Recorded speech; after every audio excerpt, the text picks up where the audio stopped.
भद्रं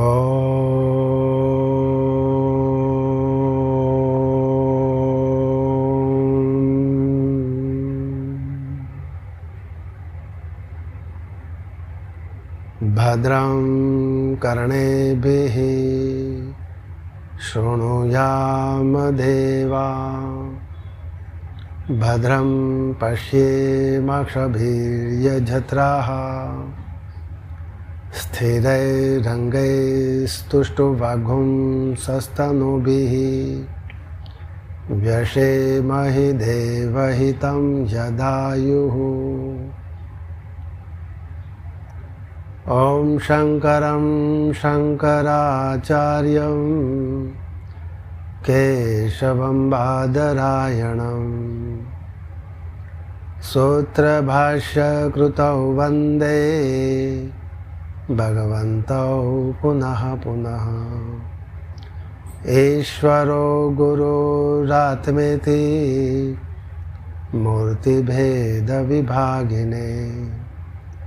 व्योमवद्व्याप्तदेहाय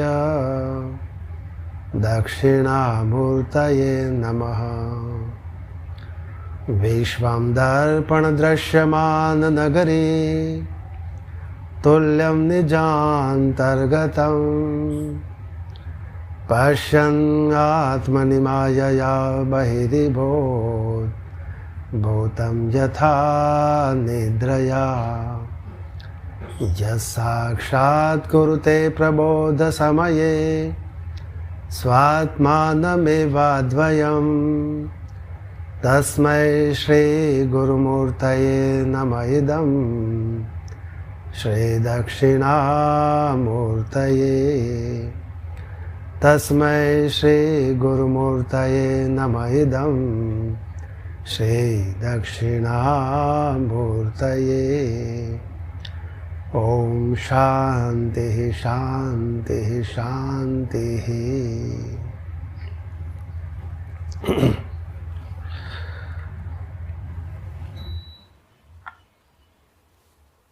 मांडुक्य उपनिषद के 4 प्रकरणों वाले कारिका के स्वरूप में भगवान गौड़पादाचार्य जी के द्वारा रचे गए इस ग्रंथ के प्रथम प्रकरण आगम प्रकरण पर स्वाध्याय चल रहा है। पूर्व के स्वाध्यायों में हमने सबसे पहले आगम प्रकरण के प्रारंभ में आद्य गुरु भगवान शंकराचार्य जी के द्वारा मंगलाचरण 2 श्लोकों के द्वारा जो मंगलाचरण किया गया है उस मंगलाचरण पर हमने विचार किया था। तत्पश्चात ये जो 4 प्रकरण हैं, आगम प्रकरण, वैतथ्य प्रकरण, अद्वैत प्रकरण और अलात शांति प्रकरण, इन 4 प्रकरणों के संबंध में भगवान भाष्यकार ने आगम प्रकरण के पूर्व में संबंध भाष्य लिखा है। उस संबंध भाष्य पर भी हमने स्वाध्याय किया था। तत्पश्चात प्रथम आगम प्रकरण, प्रथम प्रकरण, इस प्रकरण के 2 मंत्रों पर स्वाध्याय किया था। आज के स्वाध्याय में हम तृतीय मंत्र पर विचार करने जा रहे हैं।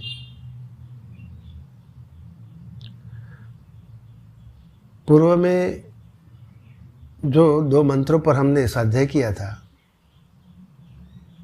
उन 2 मंत्रों का पाठ करने के अनंतर तृतीय मंत्र का पाठ करेंगे और तत्पश्चात स्वाध्याय का प्रारंभ करेंगे।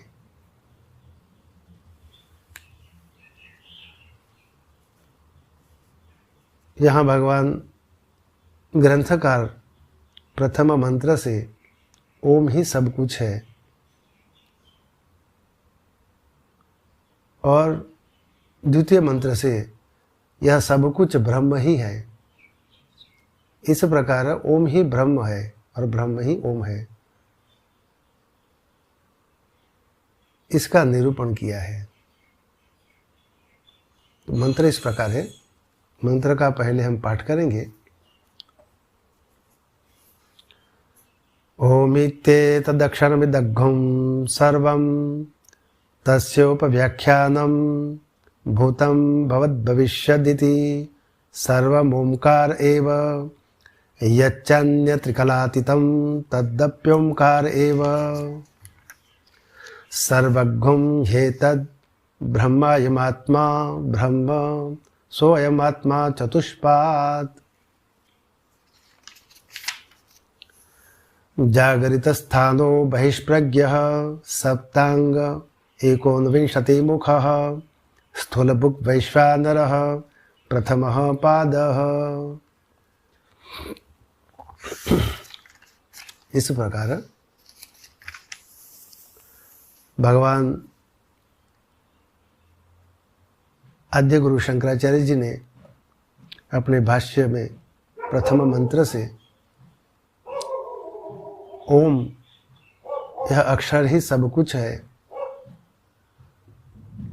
और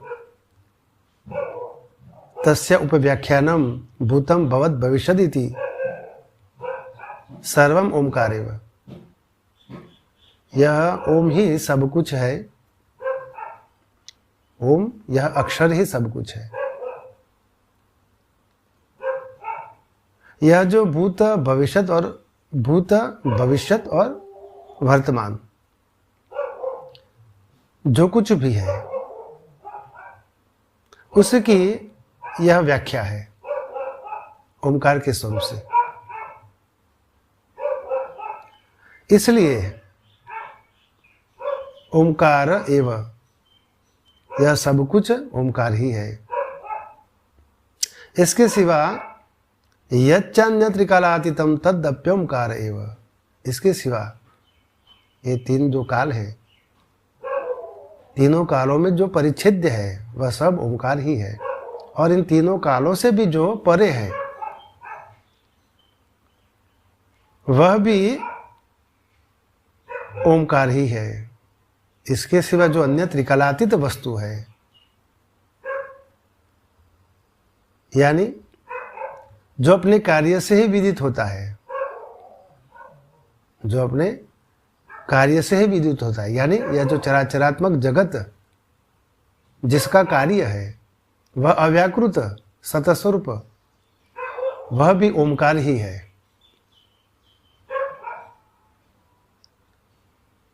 इस प्रकार यहां ओंकार का निरूपण किया। दूसरे मंत्र से भगवान ग्रंथकार ने सर्वगुम हेतद ब्रह्म अयम आत्मा ब्रह्म सो अयम आत्मा चतुष्पाद, पहले सब कुछ ओंकार ही है इस प्रकार बताया। दूसरे मंत्र से यह सब कुछ ब्रह्म ही है, सर्वगुम हेतद ब्रह्म, यह सब ब्रह्म ही है। अयम आत्मा ब्रह्म, और यह आत्मा भी ब्रह्म ही है। अयम आत्मा चतुष्पाद, और यह आत्मा चार पादों वाला है, चार अंशों वाला है। चार पाद यानी चार अंश वाला है, इस प्रकार बताया। यहाँ प्रथम मंत्र से भगवान ग्रंथकार ने ओंकार का निरूपण करते हुए यह सब कुछ जो कुछ भी व्यक्त अव्यक्त यानी व्याकृत अव्याकृत जो कुछ भी है, चराचरात्मक जगत जो इंद्रिय गोचर है और उसका जो कारण स्वरूप जो कार्य से ही विदित होता है वह अव्याकृत वह भी ओमकार ही है। और यह सब कुछ ब्रह्म है, यानी ओमकार ही ब्रह्म है। यह ओमकार जो है, जो कुछ सब कुछ है, वह भी ब्रह्म ही है। इस प्रकार परोक्ष रूप से ओम ही ब्रह्म है और ब्रह्म ही ओम है, इस प्रकार बताया। सर्वगुम हे तद ब्रह्म, यह जो कुछ भी है वह सब ब्रह्म ही है। तो यहाँ ओम और ब्रह्म एक ही है, और उनका यानी ब्रह्म का परोक्ष स्वरूप से निरूपण किया। और वह जो परोक्ष स्वरूप से जो विदित है, जो परोक्ष स्वरूप से जिसका निर्देश किया है भगवान ग्रंथकार ने, उसी ब्रह्म को ही अब यहाँ अंगुली निर्देश करके कहते हैं। यह जो शरीरधारी, जो अंतःकरण में जो विद्यमान हृदय गुहा में जो है आत्मा, प्रत्यगात्मा के स्वरूप से, वह अयम आत्मा, यह आत्मा ब्रह्म, यह आत्मा भी ब्रह्म ही है। इस प्रकार जो परोक्ष स्वरूप से जो जिसका निरूपण किया, उसी ब्रह्म का प्रत्यक्षतया इस प्रत्यगात्मक स्वरूप से जो बताया है, इस जिस शरीर के अधिष्ठान के स्वरूप में जो आत्मभाव से है, जो आत्मा स्वरूप से है, स्वयं आत्मा, उस प्रत्यगात्मा को अयम आत्मा ब्रह्म अंगुली निर्देश करके कहते हैं। यह आत्मा भी ब्रह्म ही है। और यह आत्मा चतुष्पाद है, 4 पादों वाला है। यह प्रत्यक्षतया जो अंगुली निर्देश करके जो बताया हुआ आत्मा है, वह 4 पादों वाला है।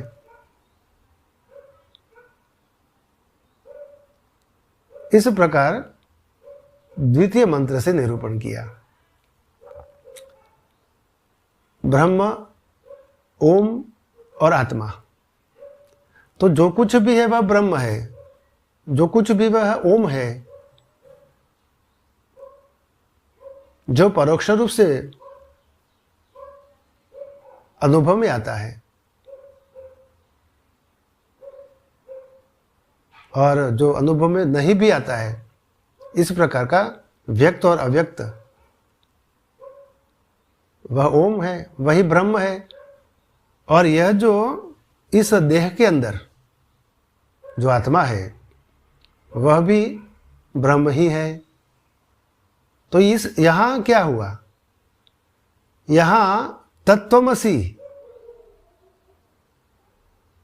इन तत्वमसि इस महावाक्य में, छांदोग्योपनिषद का ये महावाक्य है, इस महावाक्य में पहले तत्व का निरूपण किया। तत्व यानी वह जो व्याकृत है और अव्याकृत है, इंद्रिय गोचर है और इंद्रिय अगोचर है, वही तत्व है। और वही ओम, वही ब्रह्म है। और यह आत्मा, अयम आत्मा ब्रह्म, यह आत्मा भी ब्रह्म ही है। और यह आत्मा कौन है? तो त्वम पद है। तत्वमसि इस महावाक्य के तत्पद जो बताया ओमकार के स्वरूप से और ब्रह्म के स्वरूप से, परोक्ष स्वरूप से जो बताया, वह तत् है। और अयम आत्मा ब्रह्म, यह आत्मा भी ब्रह्म ही है। यह आत्मा कौन है? ब्रह्म। तो ये जो ब्रह्म वाला आत्मा जो है ब्रह्म स्वरूप से, वह त्वम पद वाला आत्मा है। त्वम पद यानी तत्त्वमसि, त्वम यानी तुम, वही आत्मा तुम ही हो, और तुम जो आत्मा है वही ब्रह्म है। तो इस प्रकार तत्व और त्वम का यहां निरूपण किया। तो ये जो आत्मा है त्वम पद वाला है, अर्थात प्रत्येगात्मा, उस आत्मा को 4 पादों वाला बताया, चतुष्पाद। कौन से 4 पाद है भी आगे बताएंगे।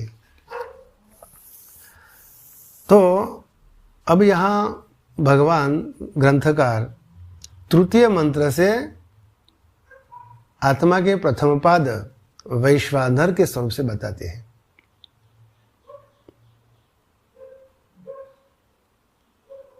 वैश्वानर उस पर विचार करते हैं, जो कि आत्मा के 4 पाद जो है वे तो पहला पाद जो प्रथम पाद है वह विश्व नाम वाला है, द्वितीय पाद जो है वह तेजस नाम वाला, तृतीय पाद जो है वह प्राज्ञ नाम वाला, और इन तीनों पादों में जो अधिष्ठान के स्वरूप से है और माया से जो चतुर्थ है, प्रत्येगात्म स्वरूप से है, सच्चिदानंद स्वरूप से है, वही आत्मा का चतुर्थ तुरीय पाद है।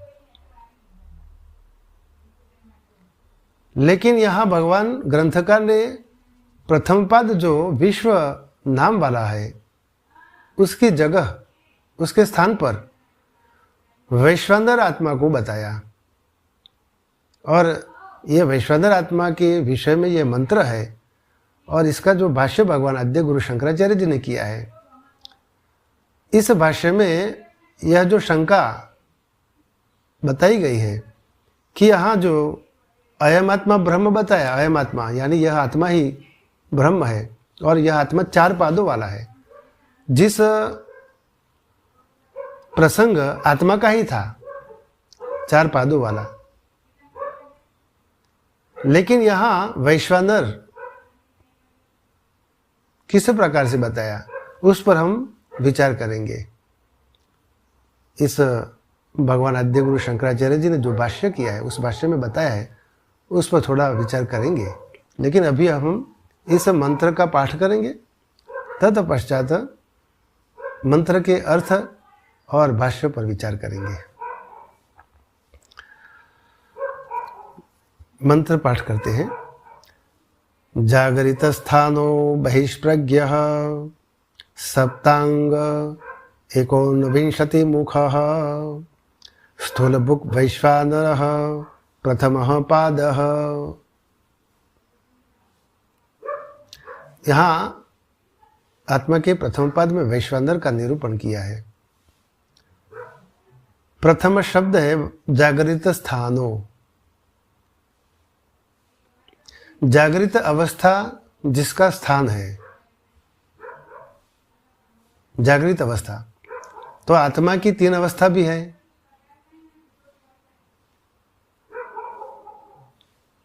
यह अविद्या अथवा तो माया से जो संयोग किया हुआ आत्मा है, उसके 3 अवस्था बताई। प्रथम यह हम जो इस अवस्था जो है अभी की, वह जागृत अवस्था है।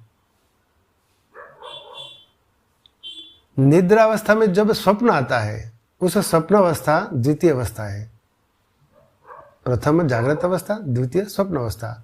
और यह स्वप्न अवस्था और जागृत अवस्था दोनों जब नहीं है होते, न तो स्वप्न होता है न तो जागृत अवस्था होती है, तब सुषुप्ति अवस्था होती है, यानी गाढ़ निद्रा। इस प्रकार की 3 अवस्थाओं हैं इस आत्मा की माया से। तो यहाँ जागृत स्थानों, जागृत अवस्था जिसका स्थान है। बहिष्प्रज्ञ,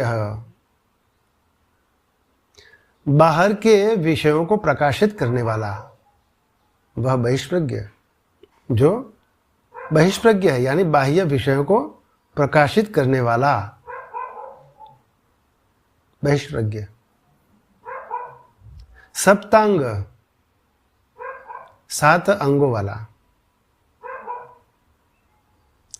19 मुखः, 19 मुख वाला।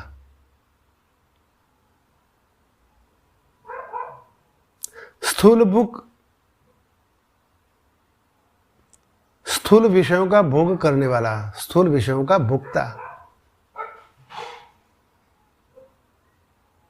वैश्वानरः प्रथमः पादः, इस प्रकार का जो आत्मा का स्वरूप है वह वैश्वानर आत्मा है। अनु यही वैश्वानर का ही यह प्रथम पाद है उस आत्मा का।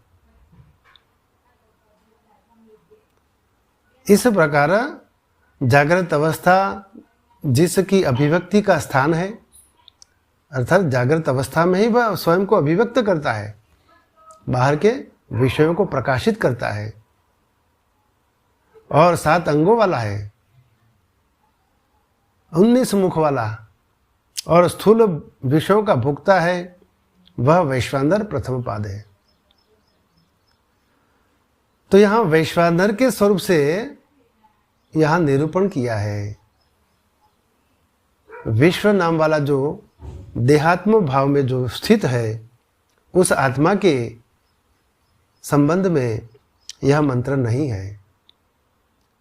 यह जो वैश्वानर विराट पुरुष जो है, विश्व समस्त विश्वों के स्वरूप से जो बताया गया है, 84 लाख योनियों वाले जो विश्व स्वरूप जीवात्माओं हैं, उन विश्व को जिसने धारण किया है और इन सभी बाहर के विषयों को जो प्रकाशित करता है, ऐसा ईश्वर का ही यह स्वरूप जो है वह वैश्वानर है।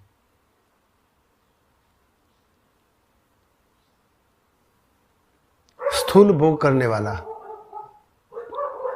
और बहिष्प्रज्ञ। भगवान आद्य गुरु शंकराचार्य जी ने जो भाष्य किया है उस पर हम विचार करते हैं। जागरितम स्थानम मस्येति, जागरित स्थान, जागरित स्थानम मस्येति, जागरित स्थान। जागृत अवस्था जिसका स्थान है उसे जागृत स्थान कहा है। बहिष्प्रज्ञ, बहिष्प्रज्ञ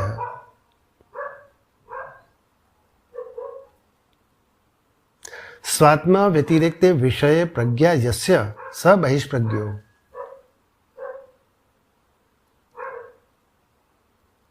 स्वात्मा व्यतिरेक्ते, अपने स्वयं से व्यतिरिक्त, भिन्न, अपने स्वयं से भिन्न जिसकी प्रज्ञा है।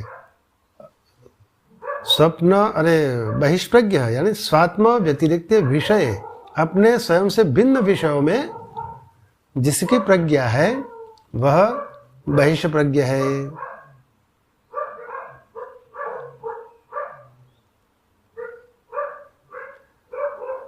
यानी स्वयं आत्म स्वरूप जो है, आत्मा से भिन्न, आत्मा को ही विषय करने वाली जो प्रज्ञा है, आत्मा को ही विषय करने वाली जो प्रज्ञा है, उससे भिन्न यानी स्वयं अरे स्वात्म व्यतिरिक्त विषय, अपने स्वयं से भिन्न विषयों में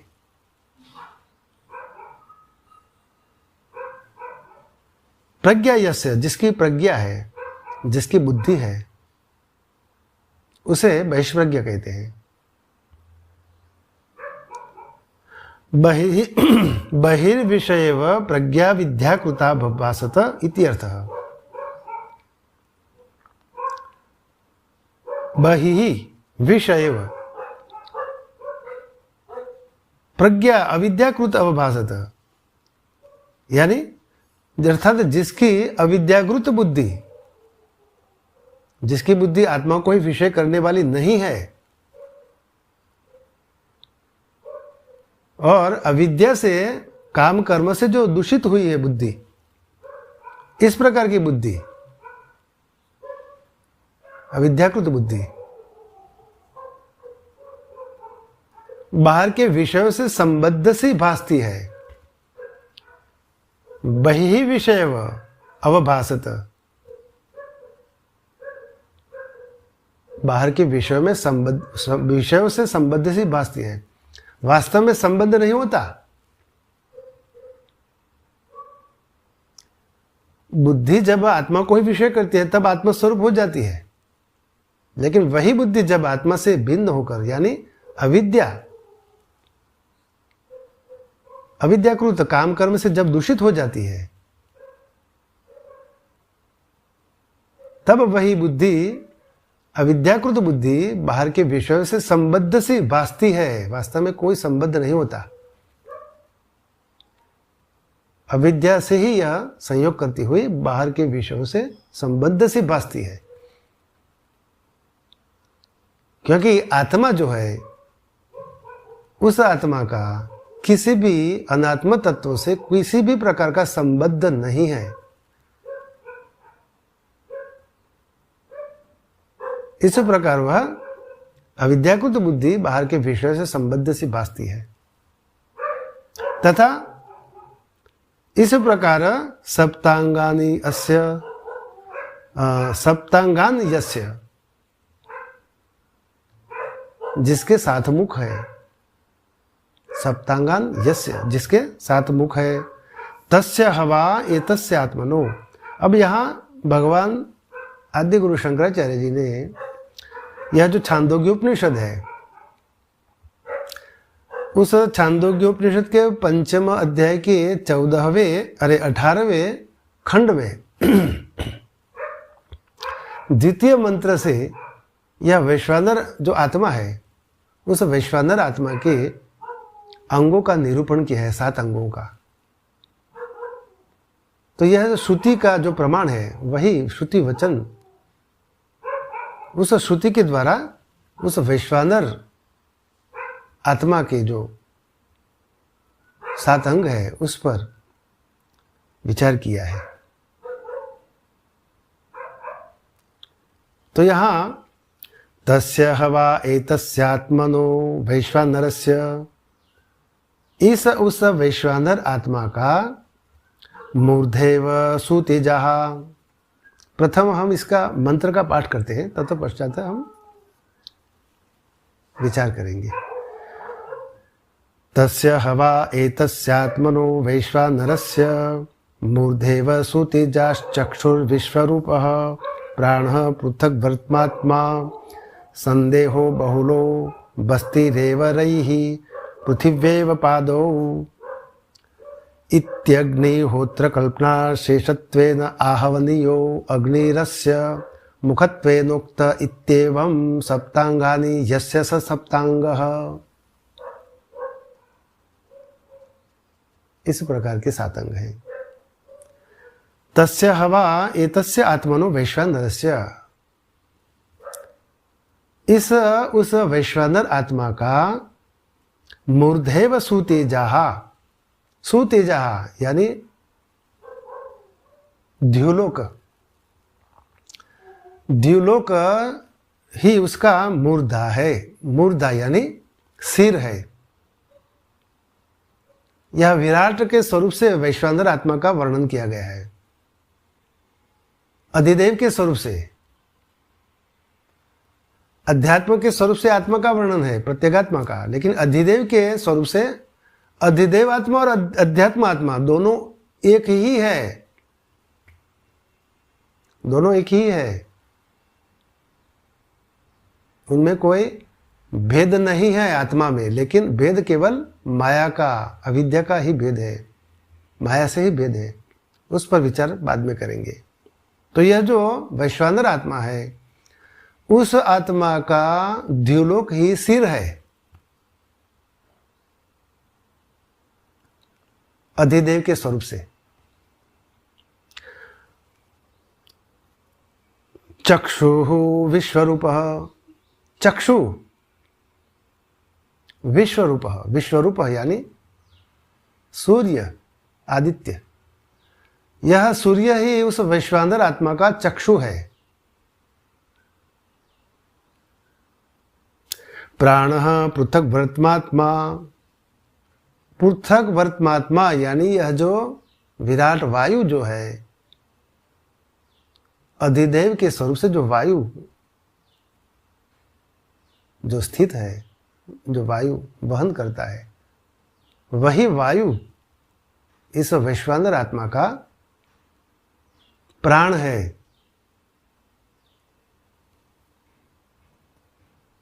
संदेहो बहुलो, संदेहो यानी शरीर, देह।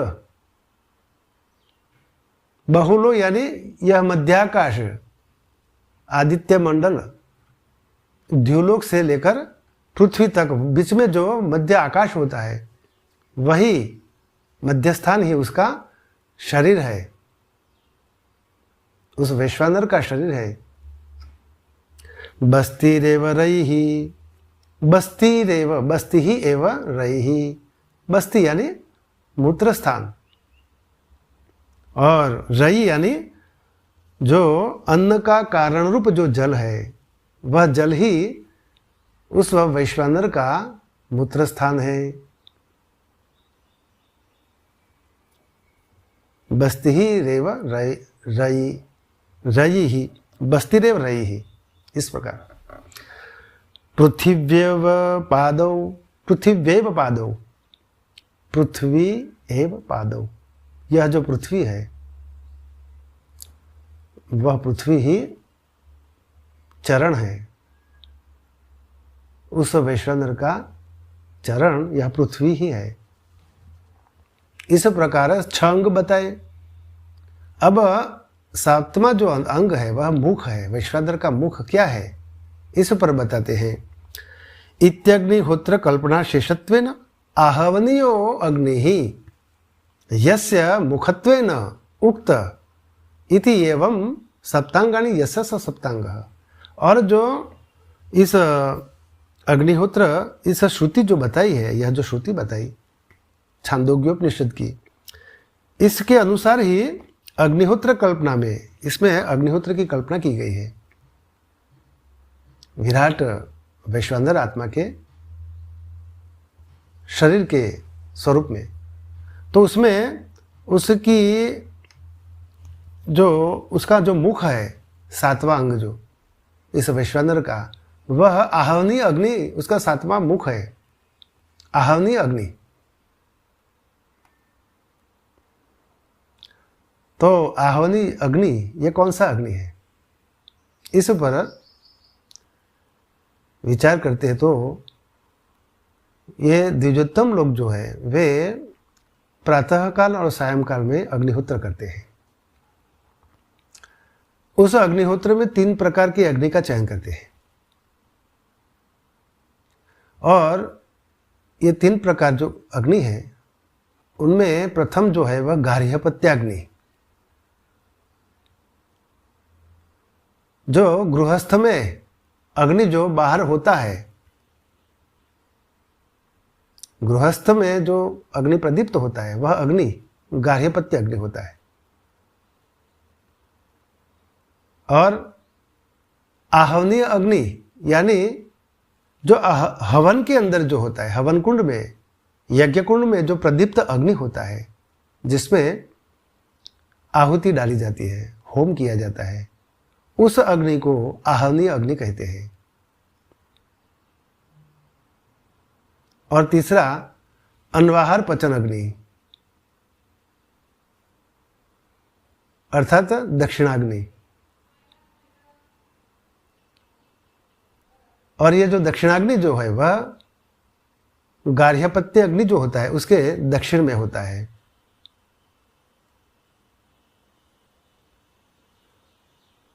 और आहवनीय अग्नि क्या है?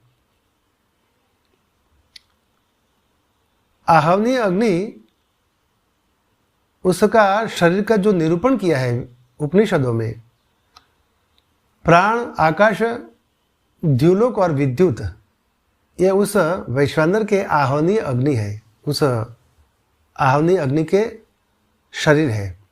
आहवनीय अग्नि का शरीर जो है किस प्रकार का है? तो प्राण, आकाश, द्युलोक और विद्युत। यह जो आहवनीय अग्नि उस वैश्वानर अग्नि का मुख है। वैश्वानर अग्नि क्या है? वैश्वानर अग्नि, ये जो वैश्वानर स्वरूप बताया है, इस वैश्वानर स्वरूप का भगवान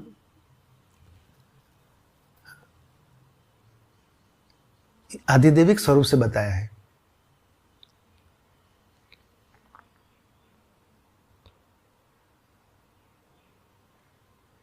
तो यहां मुख्य रूप से उस अग्नि का निरूपण किया। अहम वैश्वानरो भूत्वा प्राणिनाम देहमाश्रितः प्राणापान समायुक्त पचाम्यन्नम चतुर्विधम। मैं ही वैश्वानर स्वरूप से समस्त प्राणियों के शरीर के अंदर, पेट के अंदर जो वैश्वानर अग्नि होता है, उस वैश्वानर अग्नि मैं ही हूँ। और समस्त 84 लाख योनियों वाले जो विश्व स्वरूप से जो जीव हैं, समस्त जीवात्माओं, देव, तर्यंक, निरादय इत्यादि, मनुष्यों, पशु पक्षी, देवताओं, उनके पेट में रह के मैं ही उनके द्वारा खाए गए 4 प्रकार के अन्न, पचाम्यन्नम चतुर्विधम, 4 प्रकार का जो अन्न होता है उनका, उन सभी अन्नों को मैं पचाता हूं वैश्वानर के स्वरूप से। इस प्रकार भगवान श्री कृष्ण ने अर्जुन से 15वें अध्याय में इस श्लोक से बताया। और यह जो वैश्वानर अग्नि जो है, भिन्न भिन्न समस्त शरीरों में, समस्त देहात्म जो लिंग स्थूल शरीर हैं, उनमें ये वैश्वानर अग्नि है। और जो द्विज लोग होते हैं, द्विजोत्तम लोग होते हैं, वे भोजन के प्रथम 5 ग्रास जो होते हैं, वो 5 ग्रास उस वैश्वानर आत्मा को ही आहुति के स्वरूप से अर्पण करते हैं। प्रथम ग्रास जब लेते हैं तो मुख में डालते हैं और बोलते हैं ओम प्राणाय स्वाहा। प्राणाय स्वाहा यानी आदित्य मंडलस्थ पुरुष, द्युलोक और आदित्य, इनसे जो अधिष्ठित सभी देवात्माओं हैं, उन देवों के अंदर रहे स्थित वैश्वानर भगवान तृप्त हो। द्युलोक और प्राण और द्युलोक, इन दोनों से अधिष्ठित समस्त देवताओं जो है द्युलोक में, उनमें स्थित वैश्वानर भगवान तृप्त हो।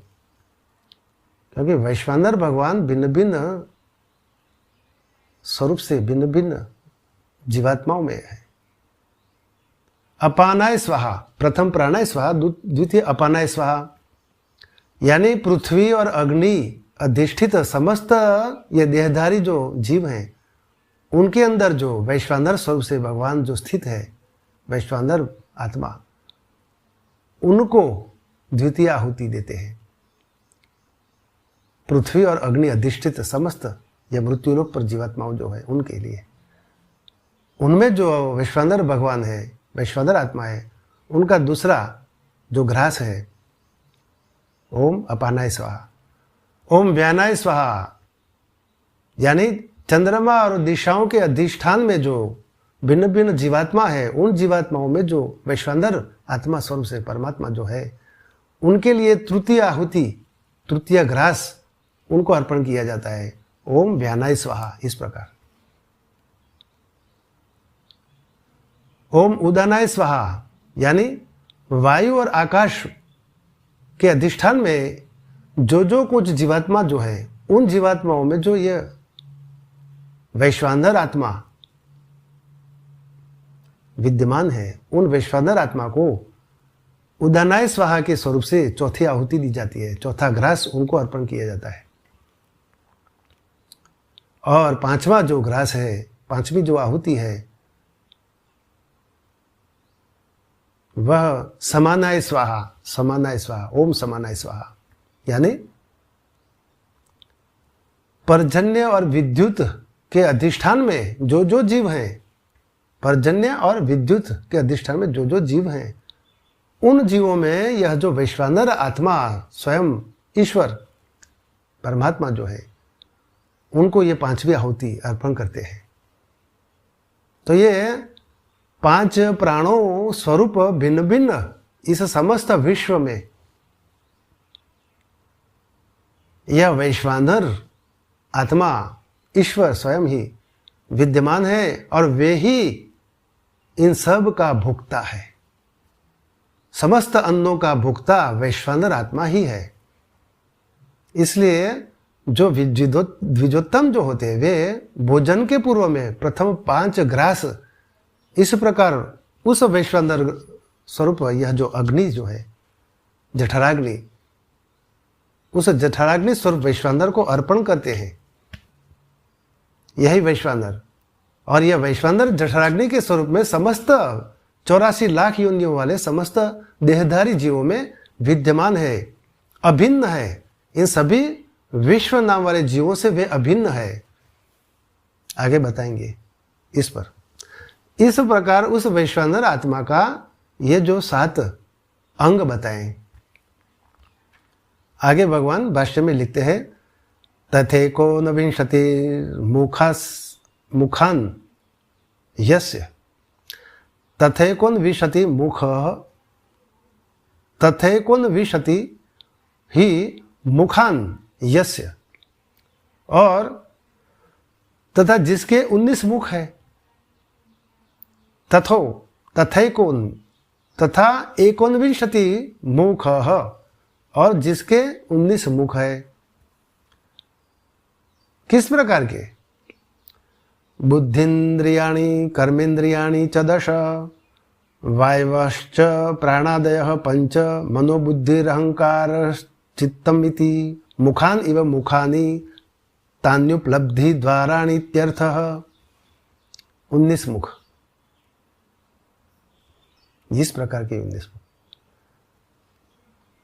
बुद्धिन्द्रियाणि, बुद्धिन्द्रियाणि यानी ज्ञानेन्द्रियां, 5 ज्ञानेन्द्रियां। कर्मेन्द्रियाणि, 5 कर्मेन्द्रियां, ये 10 हुए ना। बुद्धिन्द्रियाणि कर्मेन्द्रियाणि च 10, बुद्धिन्द्रियाणि 5, ज्ञानेन्द्रियां यानी ज्ञानेन्द्रियां 5 और कर्मेन्द्रियां 5, ये 10। वायवः च प्राणादयः 5, प्राण आदि जो वायु है, प्राण अपान व्यान उदान और समान। और ये जो ज्ञानेन्द्रियां किस प्रकार की? श्रोत्र त्वक चक्षु रसना घ्राण,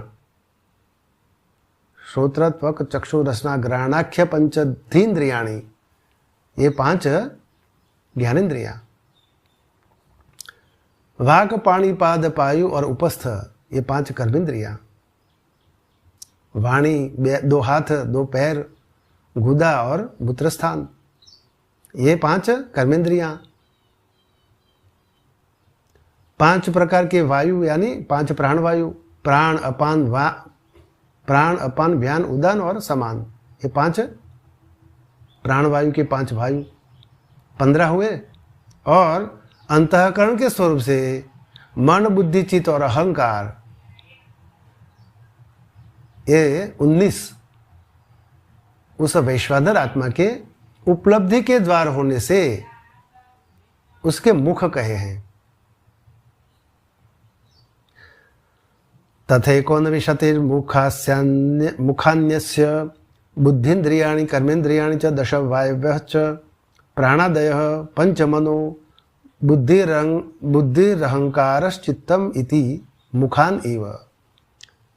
5 ज्ञानेन्द्रिया, 5 कर्मेंद्रिया, 5 प्राण, मन बुद्धि चित्त अहंकार, ये 19 मुख के समान है, इसलिए वे मुख है। मुख के समान यानी उपलब्धि के द्वार है। किसके उपलब्धि के द्वार है वह बताते हैं। मुखान इव मुखानि तानि उपलब्धि द्वाराणि इति अर्थः, वे उपलब्धि के द्वार होने के कारण मुख के समान वे मुख है उस वैश्वानर के। स एवं विशिष्ट वैश्वानरो यथोक्ते है द्वारे है। अब ये जो इस प्रकार जो विशेषण के द्वारा कहा हुआ जो वैश्वानर नाम का जो आत्मा है वैश्वानर, उसके जो द्वार बताए वे शब्दादि विषयों का भोक्ता होने के कारण, यथोक्ते द्वारे है शब्दादीन स्थूलान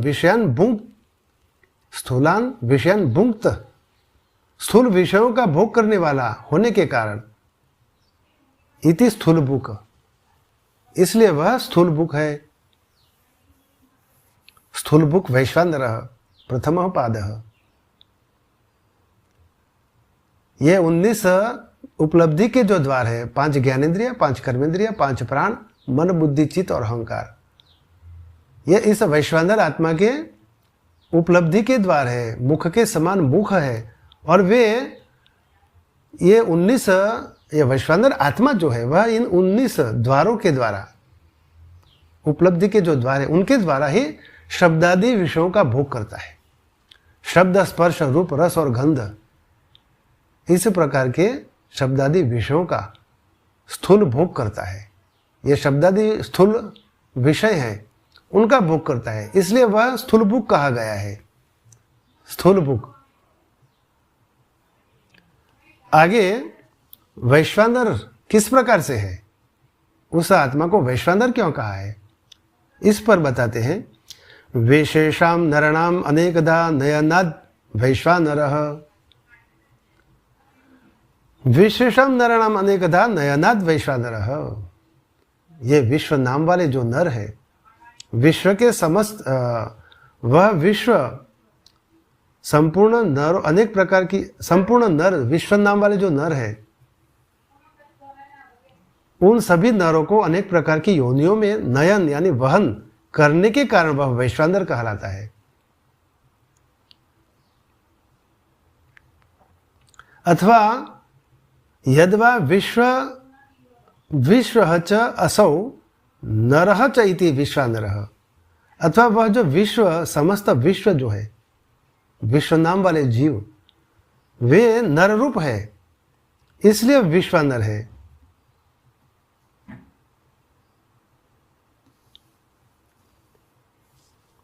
विशेषाम नरणाम अनेकदा नयनाद विश्वानरः।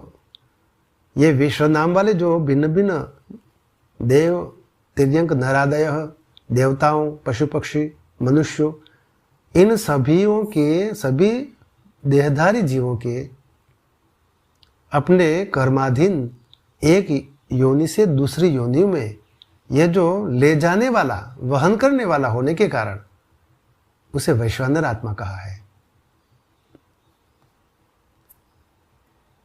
विश्वानर एवं वैश्वानर।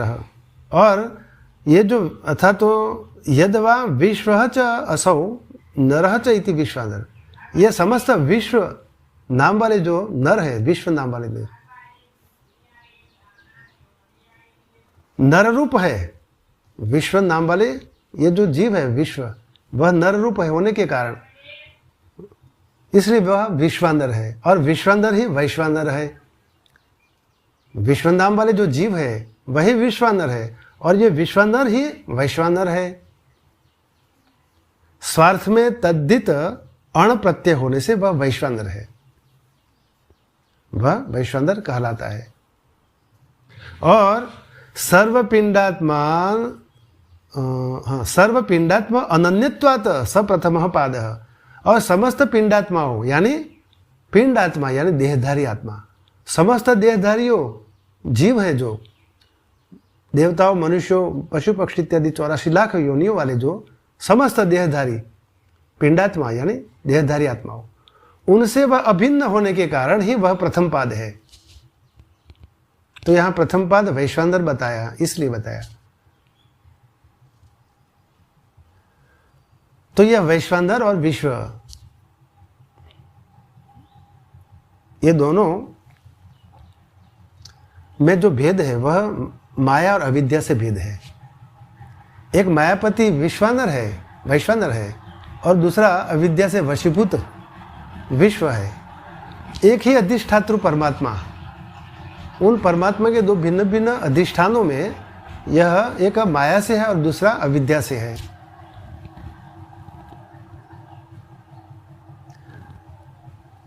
यहाँ वैश्वानर का निरूपण किया, लेकिन वास्तव में विश्व ही वैश्वानर के स्वरूप से ही है, एक ही है दोनों। भेद केवल माया और अविद्या का ही है।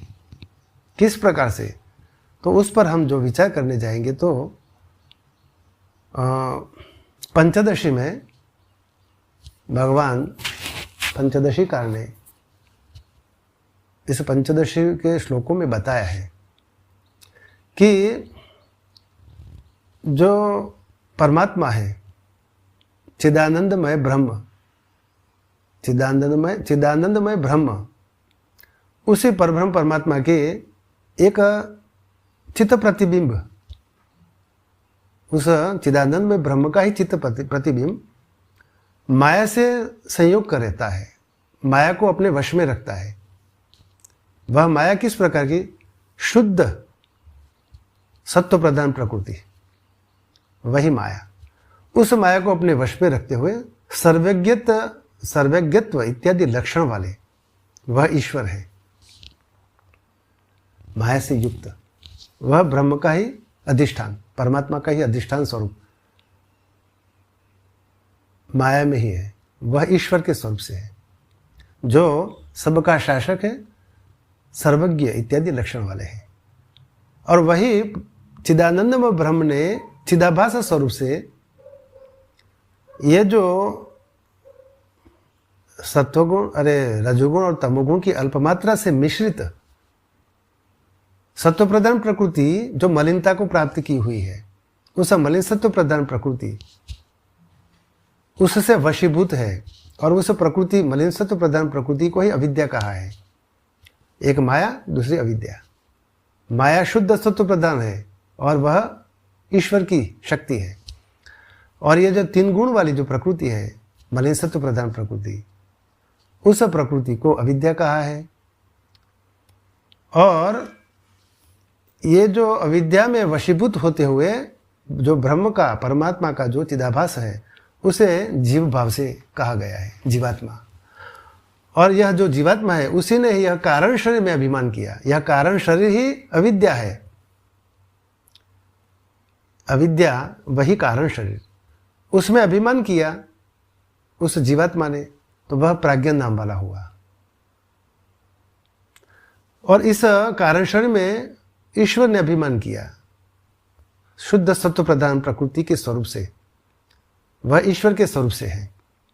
तो एक ही कारण शरीर में एक ईश्वर है, दूसरा जीवात्मा, प्राज्ञ नाम वाला जीव, जो अविद्या से वशीभूत है। और एक शुद्ध सत्व प्रधान प्रकृति माया को अपने वश में किए हुए है। और ये जो जीव है, उस जीव का शासक है, उसको जानने वाला, सर्वज्ञ। और तत्पश्चात यह जो प्रकृति है, उस प्रकृति ने ईश्वर की आज्ञा से अपने तमोगुण से सूक्ष्म स्वरूप से 5 महाभूत उत्पन्न किए, सूक्ष्म स्वरूप से। और उन सूक्ष्म 5 महाभूत जो है, आकाश, वायु, अग्नि, जल और पृथ्वी, उन 5 सूक्ष्म पंचमहाभूतों के प्रत्येक के सत्वांश से 5 ज्ञानेंद्रियां उत्पन्न हुई। श्रोत्र, त्वक, चक्षु, रसना, घ्राण। यानी आकाश से श्रोत्र, वायु से त्वक, अग्नि से रूप, अग्नि से चक्षु, जल से रसना और पृथ्वी से घ्राण। इस प्रकार 5 ज्ञानेंद्रियां सत्व प्रत्येक के सत्वांश से उत्पन्न हुई। और प्रत्येक पंचमहाभूत के सत्वांश, प्रत्येक के नहीं, सम्मिलित समस्त पंचमहाभूत जो सूक्ष्म है, उनके सम्मिलित सत्वांश से अंतःकरण उत्पन्न हुआ। और अंतःकरण वृत्ति भेद से 2 प्रकार का बताया। एक संशयात्मक वृत्ति यानी कि संकल्प विकलात्मक वृत्ति को मन कहा, और निश्चयात्मक वृत्ति को बुद्धि कहा। और मन में ही चित्त का अंतर्भाव बताया, और बुद्धि में ही अहंकार का अंतर्भाव बताया। तो ये जो इस प्रकार ये पंचमहाभूत सूक्ष्म स्वरूप से थे, उन प्रत्येक पंचमहाभूतों के रजोगुण के अंश से वाक, पाणी, पाद, पायु, उपस्थ, इस प्रकार की 5 कर्मेंद्रियां उत्पन्न हुई। 5 कर्मेंद्रियां। और सम्मिलित रजोगुण के अंश से प्राण उत्पन्न हुआ। और प्राण की वृत्ति भेद से 5 प्रकार के बताए, प्राण, अपान, व्यान, उदान और समान। तो इस प्रकार प्रकृति के तमोगुण से उत्पन्न हुए सूक्ष्म पंचमहाभूतों में से ये 17 का समुच्चय उत्पन्न हुआ। 5 ज्ञानेंद्रियां, 5 कर्मेंद्रियां, 5 प्राण, मन और बुद्धि, ये सत्रों का समुच्चय। इस सत्रों का समुच्चय को ही अंतःकरण कहा। इस सूक्ष्म पंचमहाभूतों में वह अंतःकरण स्वरूप से यह लिंग शरीर सूक्ष्म शरीर कहा गया। सत्रों को समुच्चय को सूक्ष्म शरीर कहा, लिंग शरीर। और ये प्राज्ञानम वाले जो जीव है उनके भोग करने के लिए ही ये सत्रों का समुच्चय उत्पन्न हुआ और उनमें प्राज्ञानम वाला जिनने अभिमान किया तो वह तेजस नाम को प्राप्त हुआ। और ये तेजस नाम वाला प्राप्त जो जीव है वे अनेक स्वरूप से विभाजित हुए। ये जो प्राज्ञानम वाला जीव है कारण शरीर में, उसने ये तीन गुणों वाली जो प्रकृति है उसी प्रकृति से वह वशीभूत हुआ है। और प्रकृति, तीन गुण वाली प्रकृति की न्यूनाधिकता के कारण वह 84 लाख योनियों वाला हो गया। भिन्न भिन्न प्रकृति उसने ग्रहण की तो भिन्न भिन्न योनि वाला हो गया। सत्व प्रधान प्रकृति उसने स्वीकार किया, उससे वशीभूत हुआ तो वह देवता हुआ। रजोगुण जो प्रकृति है उससे वशीभूत हुआ तो वह मनुष्य हुआ। और तमोगुणी प्रकृति वाला जो है हो गया तब वह अनेक प्रकार के पशु पक्षी इत्यादि योनियों वाला हो गया। तो ये अनेक प्रकार के 84 लाख योनियों वाला तेजस स्वरूप से वह इस लिंग शरीर में हुआ। 84 लाख योनि वाले तेजस स्वरूप से भिन्न भिन्न प्रकृति को ग्रहण करते हुए। तो ये सूक्ष्म जो लिंग शरीर है उसमें अभिमान किया ईश्वर ने तो वे हिरण्यगर्भ आत्मा कहे गए। और यह हिरण्यगर्भ आत्मा समस्त जो समस्त तेजस जो जीव है, समस्त 84 लाख योनि वाले ये सूक्ष्म लिंग शरीर में जो है उनमें वह व्याप्त है। यह हिरण्यगर्भ आत्मा इन सभी में व्याप्त है। यानी कि यह हिरण्यगर्भ आत्मा से ही ये 84 लाख योनियों वाले भिन्न भिन्न अपने प्रकृति की न्यूनाधिकता के कारण भिन्न भिन्न शरीरों को प्राप्त करते हैं। और तब जब ईश्वर भगवान ने इन सूक्ष्म पंचमहाभूतों को स्थूल स्वरूप प्राप्त कराया, स्थूल पंचमहाभूत जब उत्पन्न किए पंचीकरण करके, तब उसमें अंड की उत्पत्ति हुई, अंड की यानी ब्रह्मांड। और उस ब्रह्मांड में 14 भुवन हुए। उन 14 भुवनों में ये जो सूक्ष्म लिंग शरीर में जो तेजस नाम वाले जो 84 लाख योनियों वाले जो जीव हैं उनके स्थूल भोग करने के लिए इन 14 भुवनों में उनको स्थूल देह प्राप्त कराया भगवान ने। तो ये जो 14 भुवनों में स्थूल देह प्राप्त किए हुए समस्त तेजस नाम वाले जो जीव हैं वे विश्व नाम से कहे गए। इस प्रकार ये विश्व नाम वाला जो जीवात्मा है, ये विश्व उसका प्रथम पाद है उस जीवात्मा के। यानी ये जो प्रत्येगात्मा है, ये पिंड आत्मा जिसे कहते हैं, भिन्न भिन्न पिंडात्माओं में भिन्न भिन्न प्रत्येगात्मा है। प्रत्येक स्वरूप से आत्मा है। प्रत्येक के अर्थ में वह जो आत्मा है भिन्न भिन्न शरीरों में, वही आत्मा भिन्न भिन्न शरीरों में, उस आत्मा ने भिन्न भिन्न शरीरों में 4 पाद उस आत्मा के बताए गए हैं। यानी यह जो एक देहधारी शरीर है, आत्मा है, जो इस प्रत्येक आत्मा के 4 पाद, प्रथम विश्व नाम वाला पाद स्थूल शरीर है, द्वितीय तेजस स्वरूप नाम वाला द्वितीय पाद लिंग शरीर है, सूक्ष्म शरीर, तृतीय प्राज्ञान वाला पाद वह तृतीय कारण शरीर है।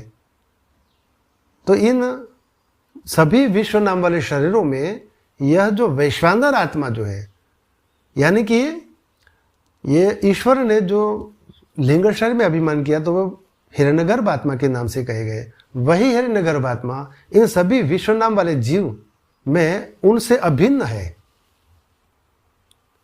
ये हिरण्यगर्भ आत्मा ही इन विश्व नाम वाले सभी जीवों में अभिन्न होने के कारण वह वैश्वानर आत्मा कहलाते हैं।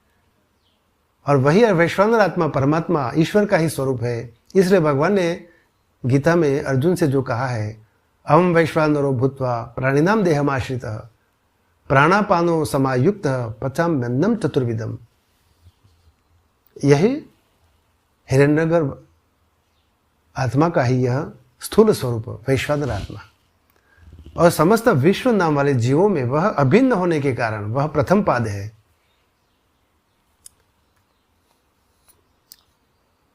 सर्वपिंडात्म अनन्यत्वात्, सर्वपिंडात्म समस्त पिंडात्माओं जो है भिन्न भिन्न 84 लाख देह स्वरूप से जो विद्यमान है 84 लाख योनियों में, इन सभी देहों में वह अभिन्न होने के कारण वह वैश्वानर आत्मा इन सभी पिंडात्माओं से अभिन्न होने के कारण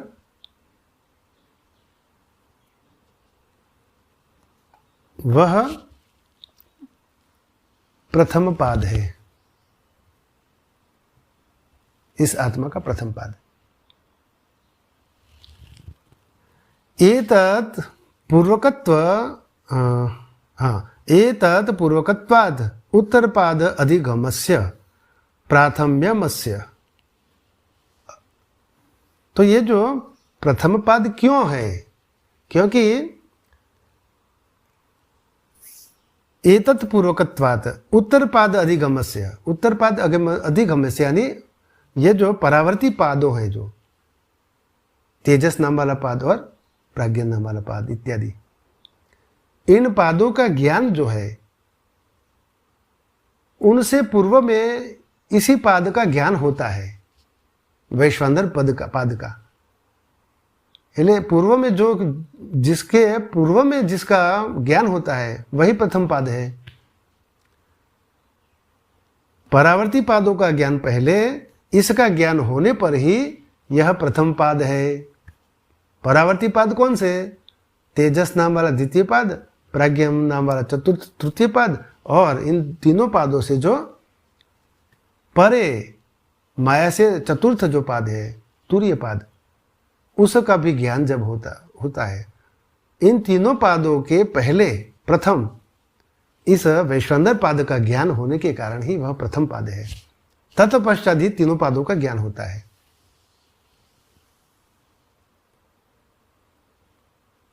तो इस प्रकार यहाँ इस मंत्र का अर्थ यहाँ पूरा हुआ। लेकिन भगवान भाष्यकार ने वैश्वानर और विश्व यानी वैश्वानर का जो निरूपण किया उस पर शंका करी है। कथम अयम आत्मा ब्रह्मेति प्रत्यगात्मनो अस्य चतुष्पा तत्व प्रकृते द्योलोकादीनां मूर्धा अंगत्वमिति, मूर्धा आदि अंगत्वमिति, मूर्धाद्य इति अंगत्वमिति। तो ये जो अयम आत्मा ब्रह्म पहले जो बताया, सर्वगुम हेतद ब्रह्म, अयम आत्मा ब्रह्म, ये सब कुछ ब्रह्म ही है और यह आत्मा भी ब्रह्म है। तो यह जो प्रत्यगात्मा के स्वरूप से जिस आत्मा का निरूपण किया, चार पादों के स्वरूप से जिसका जो प्रसंग था, तो उसके स्थान पर उसमें द्युलोक आदि को उसके मूर्धा आदि के अंगों के स्वरूप से कैसे बतलाने लगे। कथम अयमात्मा ब्रह्मेति प्रत्यगात्मनो अस्य चतुष्पा तत्व प्रकृति द्युलोकादीनां मूर्धाद्य अंगत्वमिति। ये जो शंका की है कि भाई यह जो प्रसंग तो ये प्रत्यगात्मा का चार पादों वाला था, प्रथम विश्व, द्वितीय तेजस, तृतीय प्राज्ञ, चतुर्थ ये इस प्रकार के जो चार पाद हैं,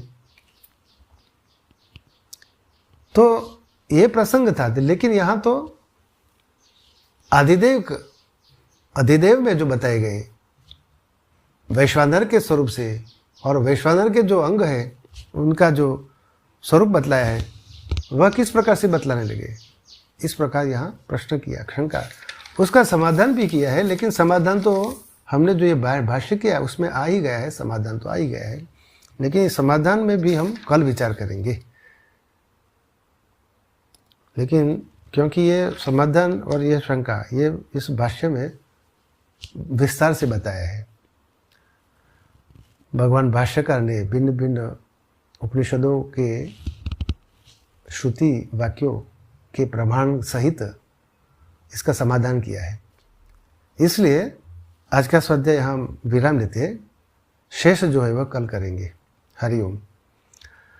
ओम पूर्णमदः पूर्णमिदं पूर्णात् पूर्णमुदच्यते पूर्णस्य पूर्णमादाय पूर्णमेवावशिष्यते। ओम शांति शांति शांति। ओम ब्रह्मार्पणमस्तु।